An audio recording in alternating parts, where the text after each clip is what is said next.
Thank you. So in a second, I'll just talk a little bit about Lilly's Alzheimer program and why and how we think the internal program will fit with this Dementia Consortium. But in a general level, let me just first say that this is something we're very excited about. We've been looking at similar opportunities like this for a while, trying to find one where we could more efficiently access the academic ideas that you all have for how we can tackle this disease. And so when Eric Karan suggested this approach, it's something we've been very enthusiastic about, given that there clearly is a need to identify new approaches to tackle this disease, and which we think would complement the work that we're doing internally at Eli Lilly. So just firstly to talk about Eli Lilly, our neuroscience work internally, and also our site in the UK. So Eli Lilly has really been heavily focused on neuroscience now for decades, essentially, and until very recently, neuroscience products were the major source of revenue for the company. Zyprexa, our antipsychotic, until it went off patent, was the company's biggest seller in its history. And we continue to have a major focus on neuroscience, which is really focused on three areas. Neurodegeneration, where the major effort is in Alzheimer's, with some also in Parkinson's disease and related areas such as frontal temporal dementia. Psychiatry, and then pain. In pain, as you may have seen, we recently had some success with the CGRP antibody that we're now moving into phase 2B. In the UK, we're based in the Earlwood site, which is just outside of Woking, so just south of London, so very, very close. It's the largest Lilly research site outside of the US. The company's based in Indianapolis. And at a time when many other companies are pulling back from the UK, we've actually gone the other way, and we've invested more than 120 million in the site over the past 10 years, most recently with the addition of a new clinical research centre. The site right now is, the discovery program is focused again on neuroscience. That's the only therapeutic area that we're interested in, well, the research is focused at Eli Lilly and Earlwood, with a particular emphasis on Alzheimer's disease and psychiatry. Currently 650 staff on site, with over 400 scientists. In addition to the work we're doing internally, Earlwood also serves as a hub for our external collaborations within Europe. We're heavily engaged with IMI. We fund a major public-private partnership called the Lilly Centre for Cognitive Neuroscience, which brings together academics from 8 UK universities to try to improve the translation of therapies focused at cognitive enhancement. So what are we doing in Alzheimer's disease? Obviously, this has been a major area of focus for us and continues to be so.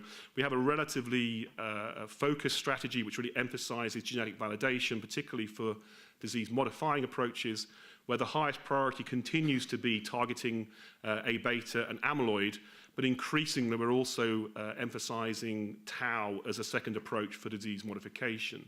And alongside these two major areas for disease modification, we also continue to recognize the importance of improving the symptomatic therapies, not just for the cognitive deficits in Alzheimer's, but also the psychiatric symptoms that we associate with the disease. So just to give you an indication of what we're currently doing for disease modification, it really is emphasized by the amyloid, or the traditional amyloid cascade type of diagram, where we're hitting multiple stages in this cascade. So we have BACE inhibitors that we remain very enthusiastic about that target the production of A-beta. We have monoclonal antibody, therapeutic antibodies of various different hues that target and clear soluble A-beta. Our most advanced antibody, solanezumab, is in phase 3, an antibody we continue to be very enthusiastic about. But then we also have a second group of antibodies that selectively, I emphasize selectively, target deposited beta amyloid to allow us to remove deposited amyloid from the brains of patients.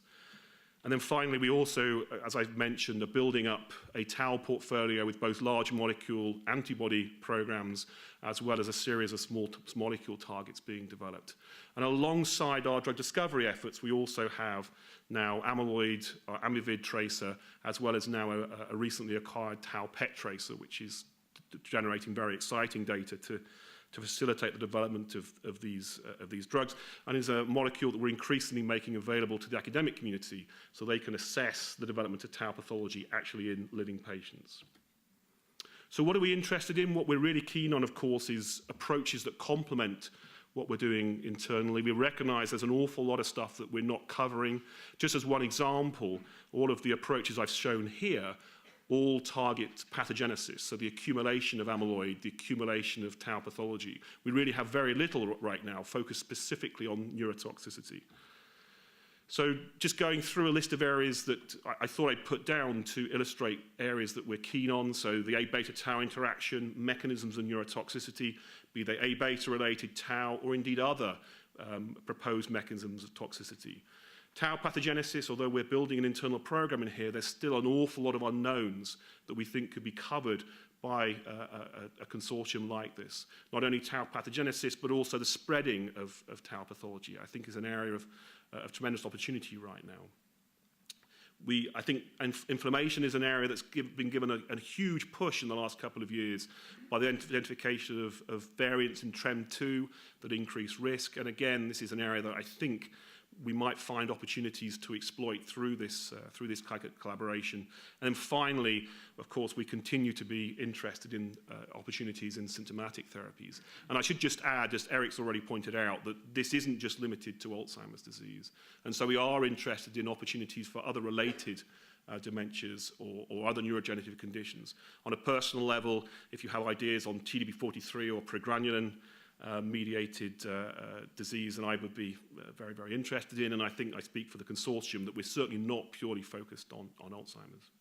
I would just mention one area that we're probably less interested in, and perhaps for obvious reasons where we think we're reaching saturation, which is basically targets to block the production of A-beta or the formation of beta amyloid. And that's an area that where I wouldn't rule out us being interested in that space, but given the size of our internal program, the amount of competition in this space, we're less likely to be interested in that particular area.